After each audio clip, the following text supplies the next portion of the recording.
ಶ್ರಾವಣ ತಿಂಗಳು ಆರಂಭವಾಗಿತ್ತು. ಮಳೆ ಎಷ್ಟು ನಿರಂತರವಾಗಿ ಸುರಿಯುತ್ತಿತ್ತು ಎಂದರೆ ಆಕಾಶವೇ ನೆಲವನ್ನು ಹುಡುಕಲು ನಿರ್ಧರಿಸಿದೆಯೋ ಹಾಗೆ ಭಾಸವಾಯಿತು. ಹಳ್ಳಿಯ ಬೀದಿಗಳು, ಕೆರೆಕಟ್ಟೆಗಳು, ನದಿಗಳು ತುಂಬಿಕೊಳ್ಳುತ್ತಿದ್ದವು. ಅದೇ ಹಳ್ಳಿಯ ಒಂದು ಸಣ್ಣ ಮನೆಯಲ್ಲಿ ಸುಂದರವಾದ ಕುಟುಂಬ ವಾಸಿಸುತ್ತಿತ್ತು. ಮನೆಯ ಹೆಂಡತಿ ಊರ್ಮಿಳ ಇಂದು ಸರಳವಾದ ಊಟವನ್ನು ಬೇಯಿಸುತ್ತಿದ್ದಳು. ಏಕೆಂದರೆ ಅವಳ ಪತಿ ಮಹೇಶ್ ಮಳೆಯಿಂದಾಗಿ ಹಲವಾರು ದಿನಗಳಿಂದ ಕೆಲಸಕ್ಕೆ ಹೋಗಲು ಸಾಧ್ಯವಾಗಲಿಲ್ಲ. ಇದಲ್ಲದೆ ಛಾವಣಿಯು ತುಂಬ ಸೋರುತ್ತಿತ್ತು.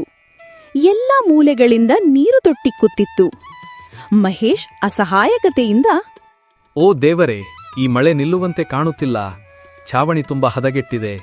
ಈ ವರ್ಷ ನಮಗೆ ಕಠಿಣ ವರ್ಷವಾಗಿರುತ್ತದೆ ಎಂದು ತೋರುತ್ತದೆ.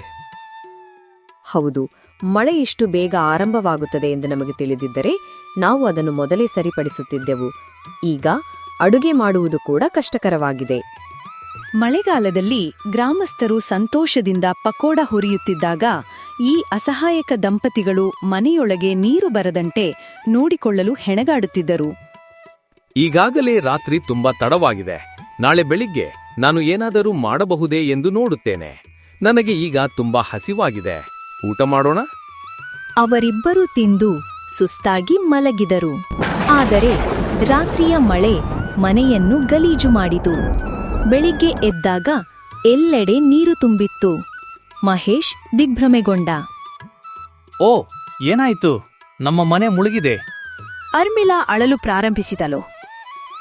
ನಾವು ಈಗ ಎಲ್ಲಿ ವಾಸಿಸುತ್ತೇವೆ? ನಿಮ್ಮ ಬಾಲ್ಯದ ಗೆಳೆಯ ಸುರೇಶ್ ಮನೆಗೆ ಹೋಗೋಣ. ಇದನ್ನು ಕೇಳಿದ ಮಹೇಶ್ ಭರವಸೆಯ ಕಿಡಿಯನ್ನು ಕಂಡರು. ಅವರಿಬ್ಬರೂ ಸುರೇಶ್ ಮನೆಗೆ ಒದ್ದೆಯಾಗಿ ಬಂದರು. ಸುರೇಶ್ ಮತ್ತು ಅವನ ಸಹೋದರಿ ಸಂತೋಷದಿಂದ ಪಕೋಡ ತಿನ್ನುತ್ತಿದ್ದರು. ಮಹೇಶ್ ತನ್ನ ಪರಿಸ್ಥಿತಿಯನ್ನು ವಿವರಿಸಿದನು. ಸುರೇಶನ ಸಹೋದರಿ, ಹೇ ಸಹೋದರ, ಚಿಂತೆ ಮಾಡಲು ಏನು ಇದೆ, ಒಳಗೆ ಬಾ ಎಂದಳು. ಆದರೆ ಸುರೇಶನ ಹೃದಯ ಕಲ್ಲಾಯಿತು. ಸುರೇಶ್ ಹೇಳಿದನು, ನಮ್ಮ ಸ್ನೇಹ ಹೊರಗೆ ಇರಬೇಕು, ಮನೆಯ ತನಕ ಅಲ್ಲ. ನಾನು ನಿನಗೆ ಸಹಾಯ ಮಾಡಲು ಆಗುವುದಿಲ್ಲ ಎಂದರು. ನಿರಾಶೆಯಿಂದ ಅವರು ಹೊರಟು ಹೋದರು. ದಾರಿಯಲ್ಲಿ ಊರ್ಮಿಳಾ ಮಾತನಾಡಿದರು.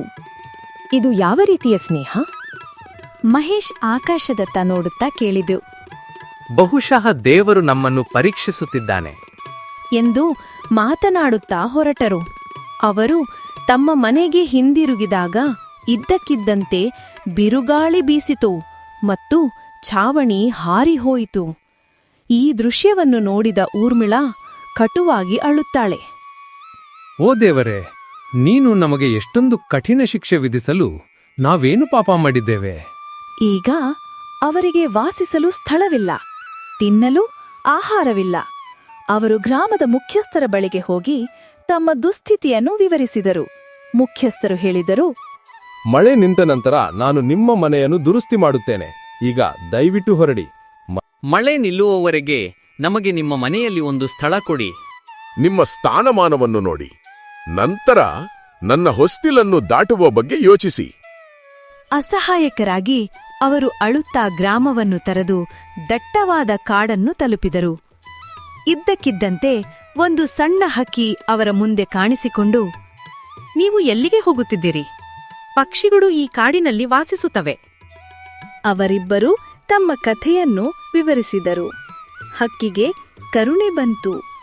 ಅದು ತನ್ನ ರೆಕ್ಕೆಗಳನ್ನು ಬಳಸಿ ಚಿನ್ನದ ನಾಣ್ಯಗಳ ಕಟ್ಟು ಹಾಕಿ ಅವರ ಪಾದಗಳ ಬಳಿ ಇಟ್ಟಿತು. ಇದನ್ನು ತೆಗೆದುಕೊಂಡು ನಿಮ್ಮ ಬಡತನವನ್ನು ಕೊನೆಗೊಳಿಸಿ, ಆದರೆ ಈ ಸಂಪತ್ತನ್ನು ಎಂದಿಗೂ ದುರುಪಯೋಗಪಡಿಸಿಕೊಳ್ಳಬೇಡಿ ಎಂಬುದನ್ನು ನೆನಪಿಡಿ. ಅವರಿಬ್ಬರು ತಮ್ಮ ಕೃತಜ್ಞತೆಯನ್ನು ವ್ಯಕ್ತಪಡಿಸಿದರು ಮತ್ತು ಹಳ್ಳಿಗೆ ಮರಳಿದರು.